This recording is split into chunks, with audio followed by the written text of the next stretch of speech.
Terroristas fuertemente armados irrumpieron en las instalaciones de la embajada. Inmediatamente quedaron sitiados. Eran auténticas fieras, acostumbrados a matar. Secuestraron a políticos de alto nivel, generales y selectos miembros de la sociedad. Los retuvieron durante más de 100 días. Para las fuerzas especiales, un ataque frontal era inviable. En su lugar intentaron algo totalmente inesperado. Un ataque desde el subsuelo. Nunca hubo otra solución que la militar. En juego están las vidas de los 72 rehenes. Esta es la escalofriante historia de cómo comandos peruanos pusieron fin a uno de los sitios terroristas más largos de la historia.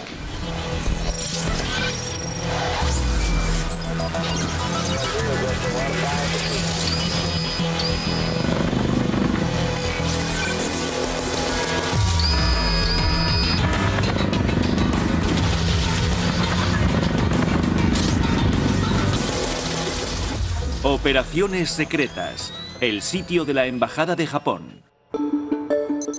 17 de diciembre de 1996, Lima, Perú. En el lujoso distrito diplomático de la capital de Perú, el lugar en el que hay que estar hoy es la residencia del embajador de Japón. 450 invitados riegan sus conversaciones con champán. Era una fiesta por todo lo alto.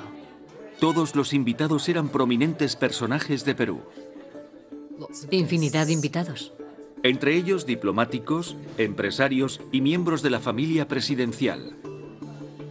Además de este hombre, el almirante Luis Gianpietri, una relevante personalidad de los servicios de inteligencia peruanos. Había muchos miembros del ejército y de la policía, con sus uniformes impecables y sus brillantes medallas. La periodista británica Sally Bowen también está allí. Los camareros pasaban entre los invitados con bandejas cargadas de vasos de whisky. El personaje más importante era Francisco Tudela. Entonces yo era ministro de Exteriores. Era una visita para presentar mis respetos en el día del cumpleaños del emperador, la fiesta nacional de Japón. El edificio era una fortaleza protegida con puertas y ventanas a prueba de explosiones.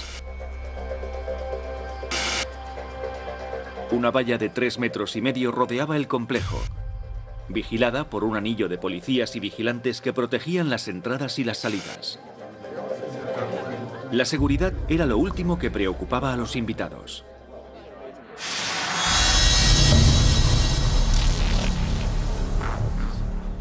Pero un pequeño grupo de terroristas se prepara para una descabellada misión. Su plan consistía en burlar el cordón de seguridad escondidos en la parte de atrás de una ambulancia. Mientras disfrutaban de sus bebidas y sus canapés, poco podían sospechar los invitados lo que estaba a punto de suceder. A las 8:30 p.m., un grupo de terroristas fuertemente armados colocan una carga explosiva en el muro exterior. De repente hubo una explosión. Sonó como si fuera un coche bomba. De repente, irrumpieron en medio de la fiesta. No entendíamos qué estaba pasando. Estaban muy bien equipados. 4 de ellos con sus fusiles Uzi, pero también llevaban pistolas Browning y granadas de mano.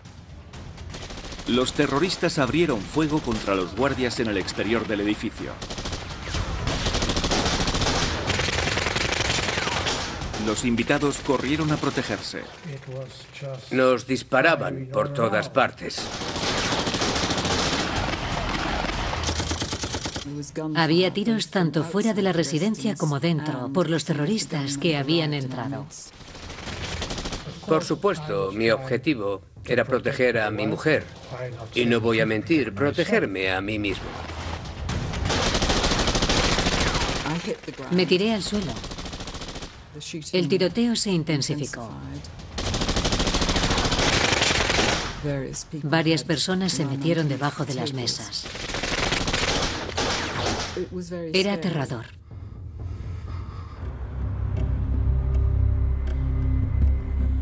En cuanto el tiroteo cesó, los terroristas se dirigieron a sus rehenes. Que fueron muy duros con nosotros, nos dieron puntapiés, nos apuntaban con el arma, rastrillaban el arma en la cabeza. Sala de operaciones, Lima, Perú. En Lima la noticia ha llegado ya al hombre más poderoso del país, su presidente, Alberto Fujimori. 450 personas están en manos de 14 terroristas. Fujimori ha basado toda su carrera en la lucha contra el terrorismo. Esto fue en 1996 y, en teoría, Perú había sido pacificado. Al menos eso era lo que Fujimori había estado proclamando durante 3 años. Se calculaba que entre 1980 y 1990, las cruentas guerras peruanas contra el terrorismo, en especial el de Sendero Luminoso, habían producido 35.000 víctimas. Sí, el terrorismo iniciado por Sendero Luminoso en la década de los 80 y los 90 fue una amenaza para nuestro país. Una amenaza en que inclusive peligraba la misma existencia de nuestra patria. Estuvieron a punto de conquistar el poder. Para un hombre elegido por su proclamada capacidad para derrotar al terrorismo, este incidente desata una catástrofe política. El ataque contra un objetivo japonés era de especial resonancia. Fujimori es de ascendencia japonesa. Los japoneses eran un objetivo por su colaboración y por su apoyo económico a Fujimori y a su gobierno. Pero en ese momento Alberto Fujimori no sabe cómo responder. Necesita desesperadamente más información. Para empezar, sobre quiénes son los terroristas y qué es lo que quieren.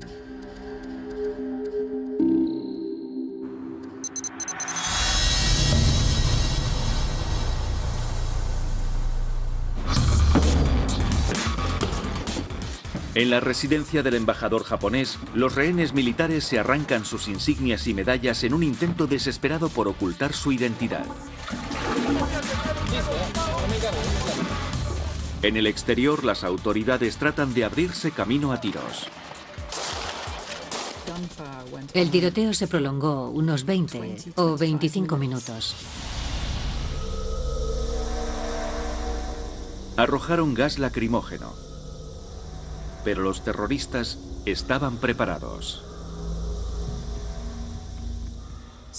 Sacaron máscaras de gas y se las pusieron. No les pasó nada. Y el gas terminó desvaneciéndose. El rebelde que llevaba el megáfono empezó a gritar que el embajador japonés se pusiera en pie y se identificara. Supongo que, como yo, la gente que estaba a mi alrededor también se pondría muy nerviosa, porque tuvimos el terrible presentimiento de que el embajador iba a ser asesinado delante de nosotros.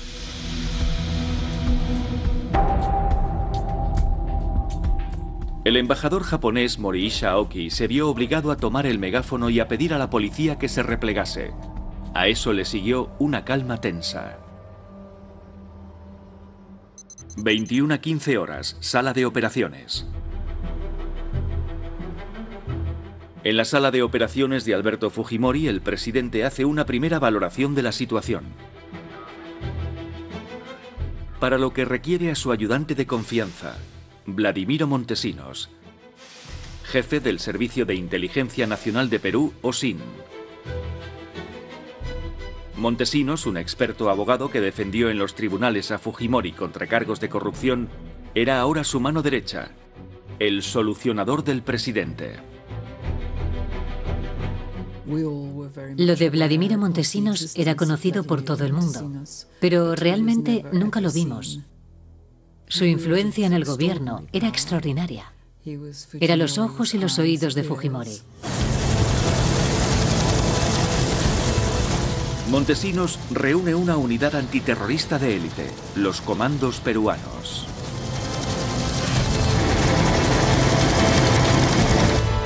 Los comandos de peruanos de modo especial están permanentemente entrenados para cualquier contingencia que pudiera presentársele a la nación, ¿no? El combate en espacios cerrados, la recopilación de inteligencia y el asalto desde helicópteros son algunas de sus capacidades. Paracaidismo, anfibios, técnica de montaña, a rescate de rehenes, me refiero a la dominación de inmuebles y al tiro instintivo selectivo.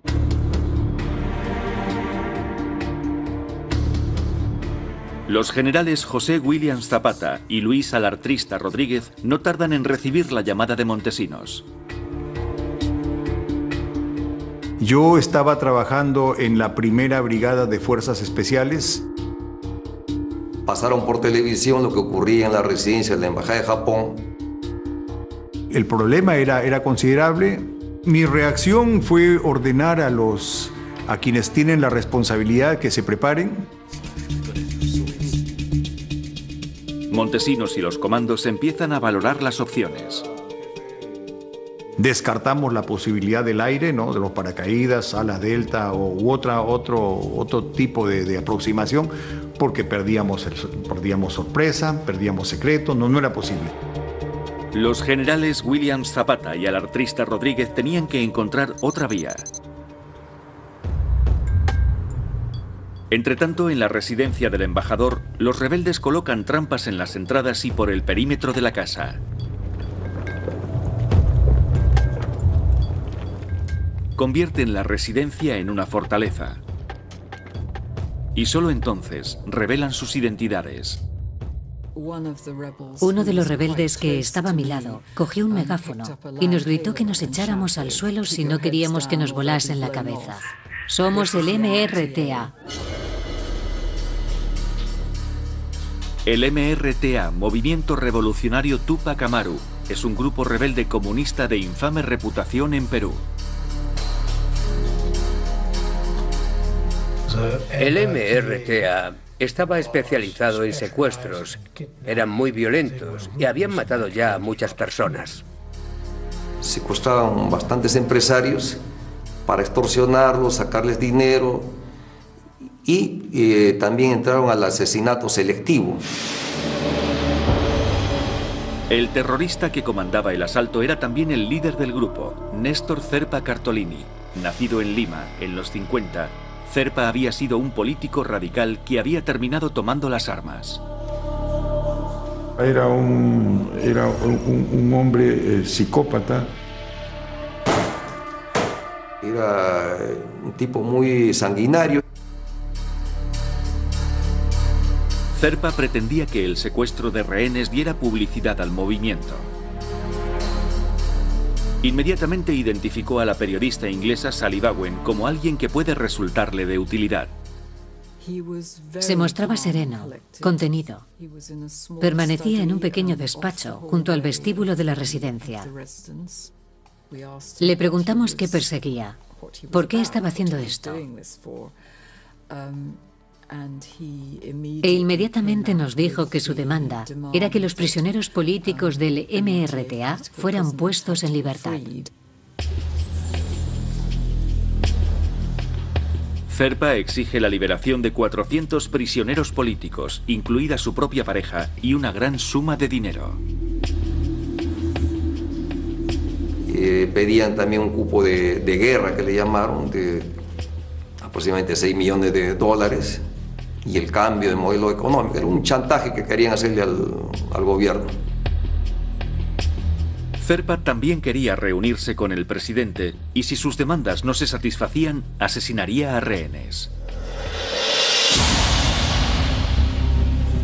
La primera persona que tenía en la mira era el ministro de Exteriores, Francisco Tudela. El líder me dijo que me matarían al día siguiente, a las 12 del mediodía. A Tudela le quedaban 14 horas de vida. Le dije a mi mujer que era hombre muerto. Ella me dijo que no dijera tonterías, pero yo le abrí los ojos. Todas las posibilidades estaban en mi contra. Yo era un objetivo principal para los terroristas.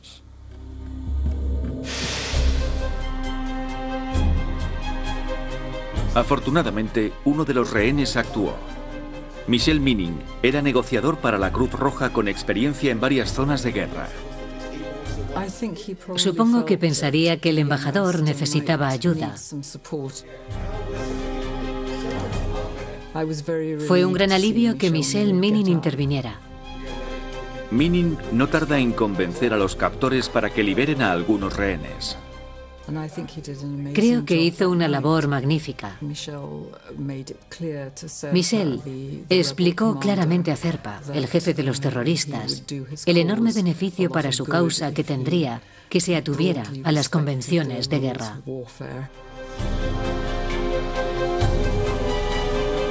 Minin consiguió la liberación de los camareros primero y de las mujeres y los niños después, en total 170 personas. Entre ellas la esposa del ministro de Exteriores, Francisco Tudela. No quería abandonarme. Le dije que tenía que irse, que pensara en nuestros niños. Por entonces nuestros hijos eran pequeños. Al final se fue a regañadientes. Fue un momento muy emotivo y muy difícil. Sally Bowen también estaba entre los liberados. Nos estrechamos las manos. Me dijo buenas noches y salimos. Así nos fuimos de allí. De repente, cuando abrimos la puerta, se abalanzó sobre nosotros una batería de cámaras, de gente gritando y haciéndonos preguntas. A Sally Bowen le había sido encomendada la tarea de anunciar a la prensa mundial las demandas del líder del MRTA. El testimonio de otros rehenes dejó claro que cualquier intento de irrumpir en el edificio era una locura. 18 de diciembre de 1996, Lima, Perú. Al día siguiente, Fujimori inicia una serie de reuniones con su gabinete. Se niega a liberar a ningún prisionero del MRTA. Imagínese por un segundo que el gobierno hubiera accedido al pedido del MRTA que suelten a los terroristas.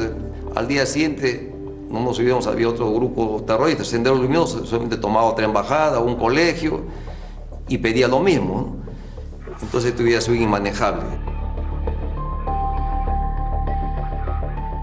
Fujimori lo deja claro. No va a negociar con una pistola en la cabeza. 11:58 horas, residencia del embajador.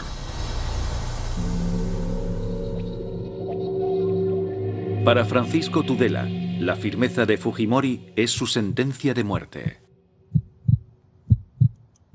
Su ejecución está prevista para mediodía. Su vida pende de un hilo.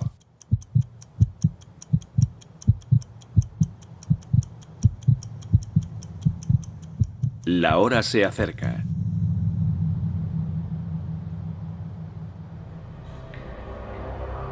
Zerpa no hace nada. Pero advierte a Tudela de que está viviendo un tiempo prestado. Me dijo que como ministro de Exteriores admiraba mi trabajo y que sentía tener que matarme. 18 de diciembre de 1996, residencia del embajador. De hecho, unas cuantas horas más tarde, Zerpa liberó a 4 rehenes más, todos ellos diplomáticos. Entretanto, los preparativos para recuperar el control de la residencia del embajador continúan. Gracias a los rehenes liberados, los comandos están consiguiendo información muy valiosa. Ahora conocen las fuerzas y las posiciones del enemigo. Ya sabíamos que eran 14 terroristas, que todos habían entrado con armamento de guerra, entonces tenían un RPG. O sea, ellos prepararon esta operación, no sabían qué cosa con qué debían ingresar.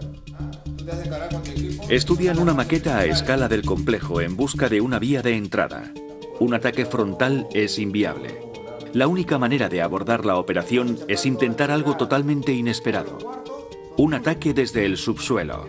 La aproximación por superficie estaba con limitaciones por las trampas explosivas.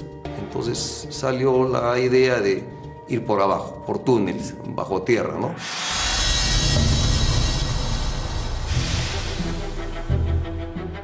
Así se concibe la operación Chavín de Huántar. Su nombre hace referencia al yacimiento arqueológico peruano conocido por su red de túneles.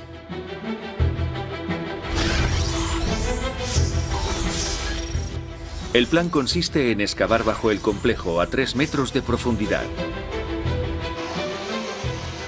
Nunca se había intentado nada parecido. El túnel principal tendría 20 metros de longitud y de él saldrían otros hacia afuera. Llevaría al menos un mes de excavaciones por los edificios cercanos hasta llegar al objetivo. No podían utilizar maquinaria pesada, ya que eso podría poner en alerta a los terroristas. Las herramientas más potentes serían taladradoras eléctricas. La operación se pone en marcha a los pocos días. 22 de diciembre de 1996, residencia del embajador. De momento, sin embargo, Zerpa Cartolini parece estar disfrutando con la situación.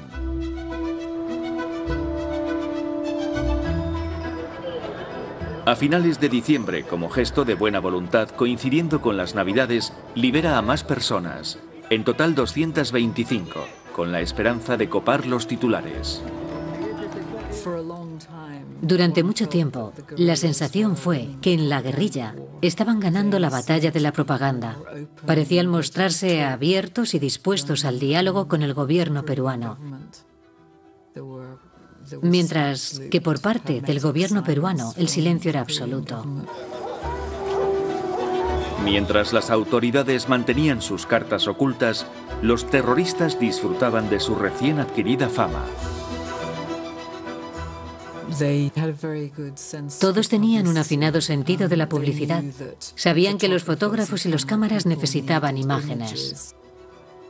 El MRTA colgaba pancartas de las ventanas periódicamente, todo como parte de la guerra de propaganda.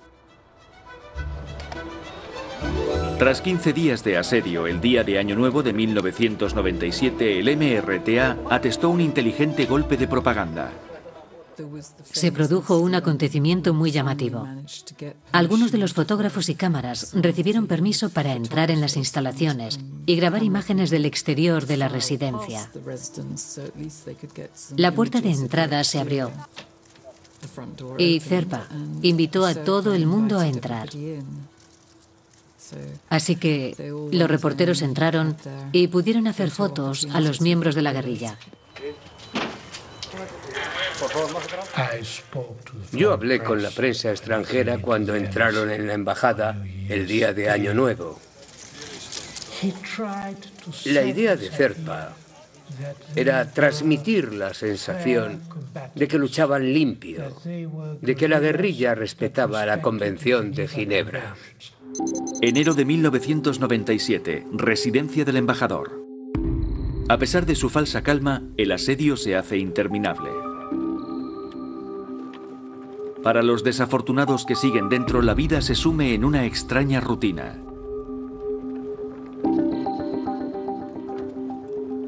El aburrimiento es el principal enemigo. Los rehenes dan charlas sobre todo tipo de asuntos por turnos. Algunos corren por los pasillos para mantenerse en forma. Otros se encargan de tareas domésticas como la limpieza.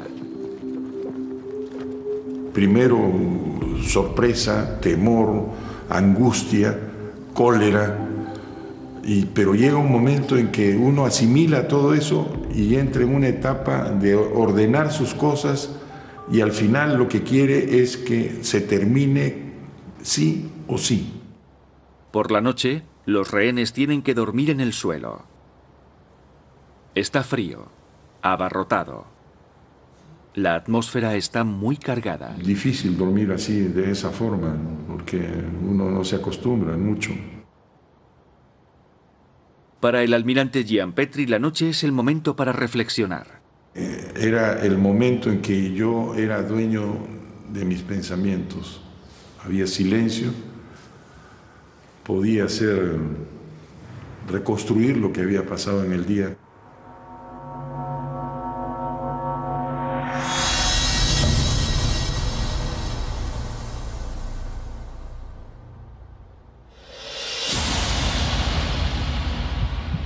Ocasionalmente los terroristas mostraban su verdadera cara.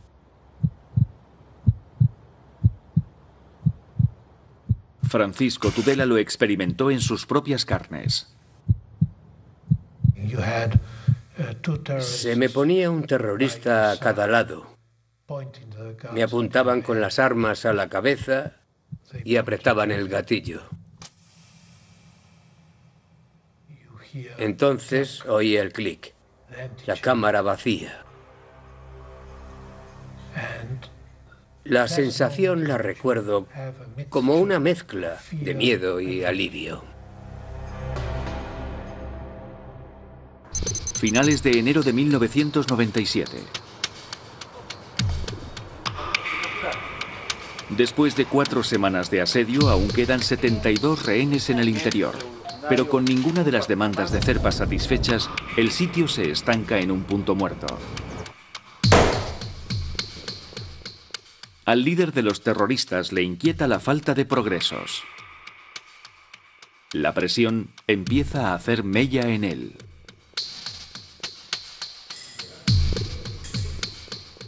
Tenía cambios radicales de estado de ánimo.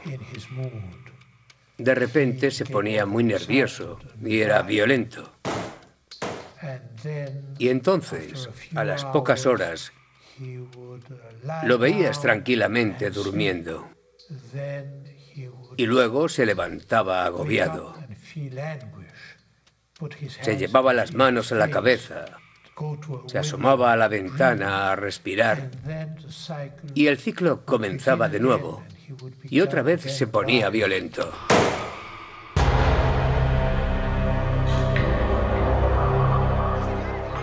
Para el presidente Fujimori también es un momento muy difícil. Extrañamente, él tampoco parece estar consiguiendo grandes progresos. Decide intentar algo nuevo. La embajada es rodeada por carros de combate y armamento pesado, y en torno a ella se reproduce música a todo volumen. Es una conocida estrategia de guerra psicológica diseñada para alterar los nervios de quienes están dentro de la casa. Eso fue una de las mayores torturas que tuvimos nosotros. El ruido era impresionante. No podíamos hablar entre nosotros porque era muy fuerte el ruido. Pero todo tenía una razón: ocultar el ruido de las excavaciones. Se colocó música en volumen alto con la finalidad de que los terroristas estuvieran distraídos en ello. Nos estuvo cerca de la residencia, se simuló ruido, se puso música para que no escucharan el trabajo que se realizaba bajo tierra.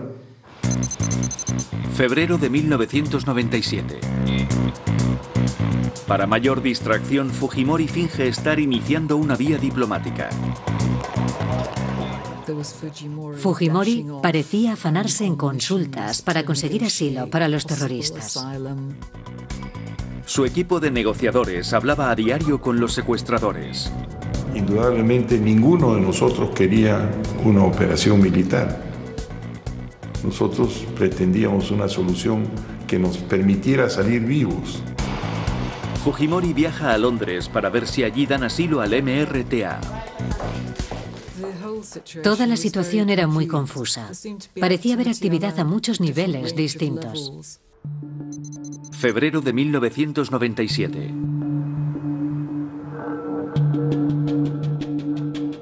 La vía diplomática es solo una tapadera.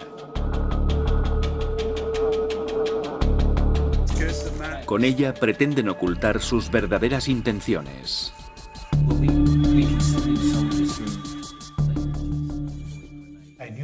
Conocía a mi gobierno y conocía al presidente Fujimori. No fue una decisión unilateral, fue la decisión de un país que había sufrido más de una década de horribles atentados terroristas. Mientras tanto, bajo tierra, los mineros van acercándose al objetivo. Es solo una cuestión de tiempo. Abril de 1997, residencia del embajador. En abril, después de casi 4 meses de sitio, Zerpa cede en sus exigencias a fin de salir del punto muerto.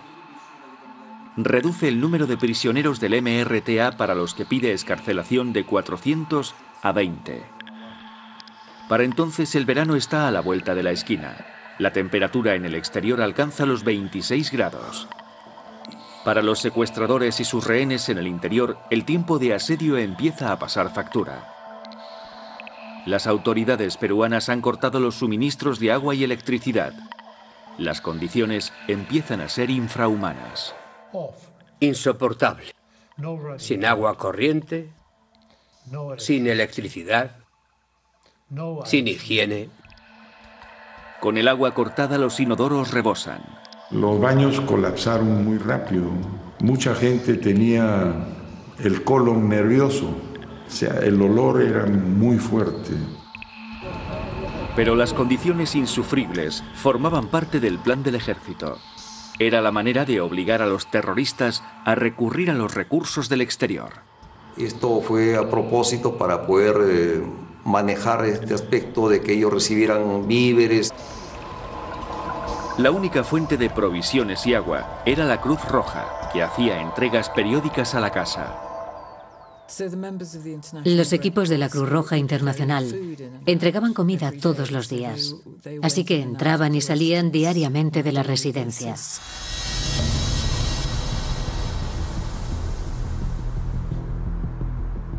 Lo que nadie, ni siquiera la Cruz Roja, sabía era que los paquetes de ayuda contenían algo más. Las autoridades habían ocultado dispositivos en las cajas. En concreto, estaban destinados a un hombre, el almirante Luis Giampietri. Entre los juegos de mesa, objetos religiosos, libros e incluso instrumentos musicales, había micrófonos y cámaras diminutos. Los especialistas técnicos de los servicios de inteligencia peruanos habían fabricado dispositivos de escucha diminutos a medida. El servicio de inteligencia había unos micrófonos que iba introduciendo en diferentes accesorios, una guitarra, unos libros, los alimentos, y de esa forma es que ellos podían escuchar información y luego ponerla por escrito y hacérnosla llegar para que nosotros la podamos utilizar. Algunos de los dispositivos de escucha no eran más grandes que una cerilla. Las cámaras también eran minúsculas e integraban transmisores.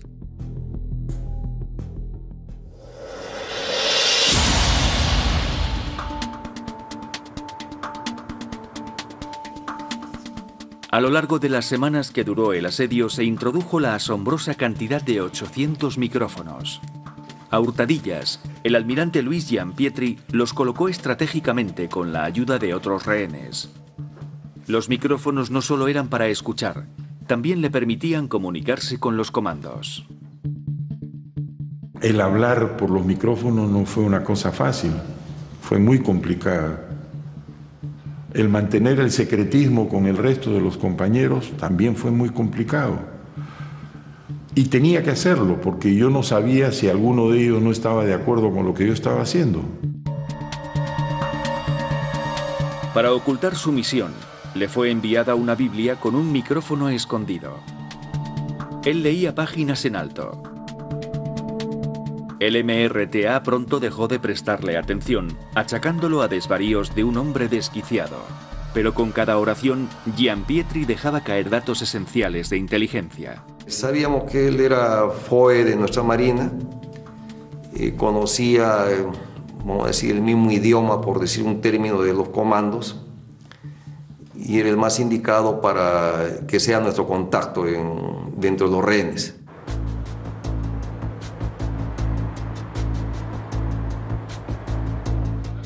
Sala de operaciones. En la sala de operaciones los comandos escuchan la información recogida por cada micrófono. Poco a poco empiezan a completar la foto detallada de la situación. los escuchábamos también a los terroristas, entonces fuimos obteniendo más datos que nos iban a permitir hacer mejor la acción, ¿no?, de rescate de rehenes. Averiguaron que por la noche los terroristas se mantenían especialmente alerta. Era cuando más temían que se produjera un ataque. Algunos dormían entre los rehenes, mientras otros montaban guardia por turnos. La inteligencia proporcionada por Gianpietri también revela un dato clave.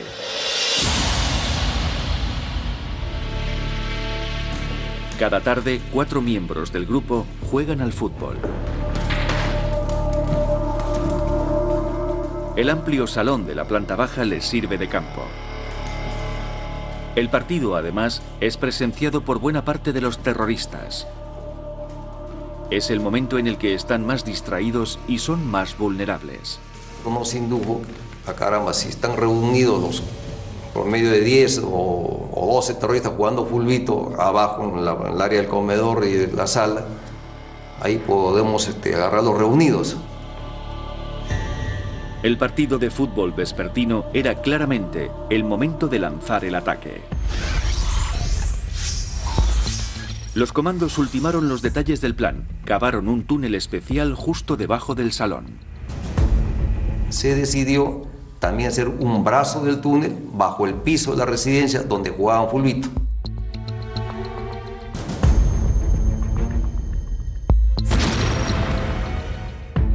Ahí surgió la idea de colocar las cargas explosivas debajo de la sala y el comedor con la finalidad de dejar fuera de acción a la mayor cantidad de terroristas y de este modo ellos tengan menos posibilidades de matar a los rehenes. Incluso aunque las bombas bajo el salón no mataran a muchos terroristas, al menos sí conseguirían otra cosa. Como un objetivo secundario, evidentemente una explosión de esa naturaleza bajo una casa crea tal confusión que ellos iban a quedar desarticulados o sin la capacidad de reacción. Mediados de abril de 1997. La hora cero se acerca y los comandos ultiman el plan. Hubo 2 patrullas de asalto, una para el primer piso, la patrulla Alfa, la patrulla Delta para el segundo piso. En el grupo que llevaría a cabo la incursión se encontraba Miguel Vélez Moros Rojas. Yo fui integrante del grupo Delta, mi jefe de equipo, comando Renan, yo fui el quinto hombre de ese equipo. 150 soldados ensayan una y otra vez sus movimientos en una réplica del complejo a tamaño real.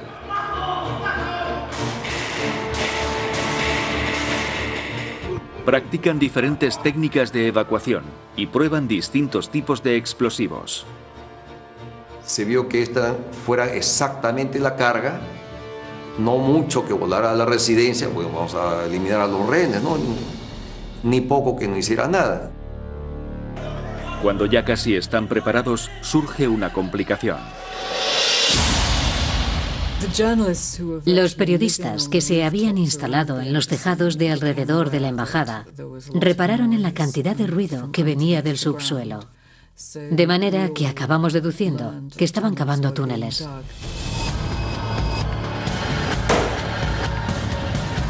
Zerpa monta en cólera y amenaza a los rehenes. Los reúne en la parte de arriba para poder matarlos más fácilmente, en caso de una incursión por sorpresa.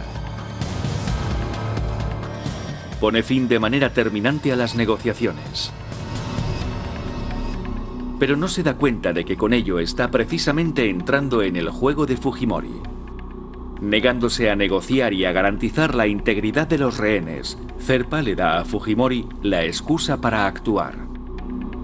Llevó a que se tomara la decisión de hacer la operación de rescate de rehenes. 22 de abril de 1997. Los comandos están por fin preparados, los túneles excavados. A finales de abril, 126 días después de que comenzara el sitio, los comandos reciben luz verde. Fue en torno a las 3 de una calurosa tarde de verano en Lima. Giampietri recibe un mensaje para que se asegure de que todos los rehenes vistan ropas claras. Así se diferenciarán de los terroristas vestidos con su uniforme de combate oscuro. Giampietri conmina a los rehenes a tumbarse en el suelo y mantener las cabezas agachadas.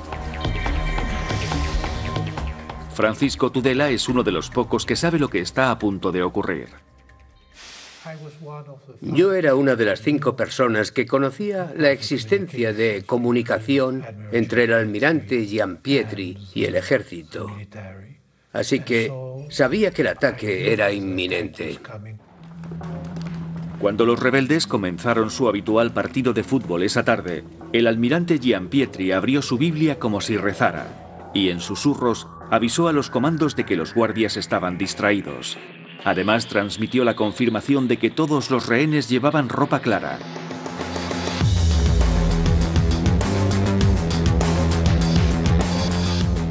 Se envió a un grupo a colocar la carga bajo el salón.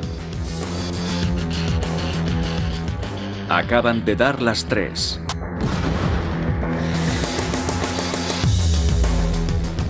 Mi equipo se desplazó por el sector del túnel principal. De repente emergieron los comandos. Después de meses de inactividad, un tiroteo y nubes de humo surgen de la parte de arriba de la residencia. Todo estaba siendo retransmitido por las cámaras de televisión en directo, instantáneamente.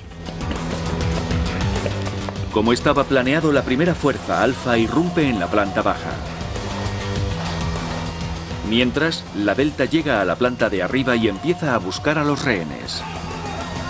El grupo Delta a cargo del segundo piso. Ellos ingresaron también en todo el perímetro. Ingresamos a la residencia por 6 lugares a la vez.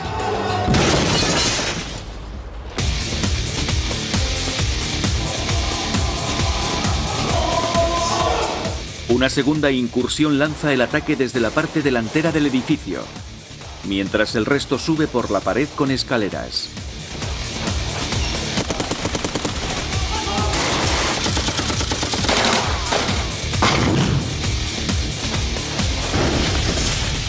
Más explosiones señalan la llegada de nuevos grupos de soldados de élite, mientras el equipo Delta acomete el asalto sobre la planta de arriba desde la terraza.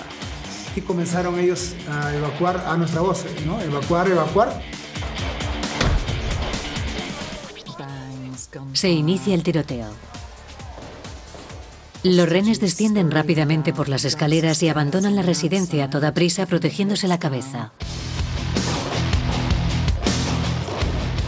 Con muchos rehenes ya a salvo, los comandos se preparan para el combate.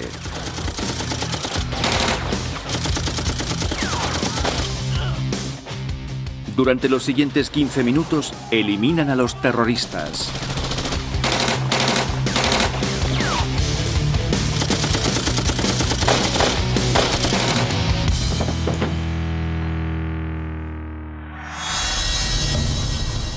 Pero esto no ha acabado aún para Francisco Tudela, que sigue atrapado en su escondite. Uno de los terroristas fue a por él. El terrorista era mi ejecutor. Vino a buscarme a la habitación y me vio en la terraza. Lanzó una granada de mano. Recibí 60 impactos de metralla. Aún tengo 18 fragmentos dentro. Y luego me disparó. Falló las 2 primeras veces. La tercera, en cambio, me dio en la pierna.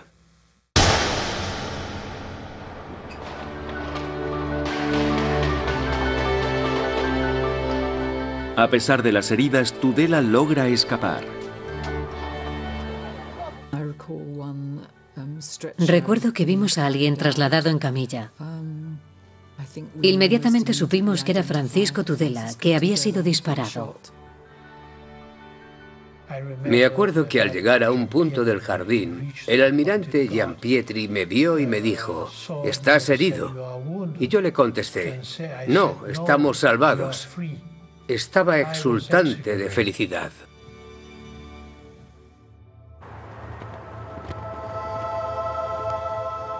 El humo al disiparse descubre a 14 terroristas muertos, Zerpa entre ellos. Un único rehén no sobrevivió. Resultó herido y murió de un ataque al corazón. 2 comandos murieron. La operación de rescate duró 32 minutos, de principio a fin.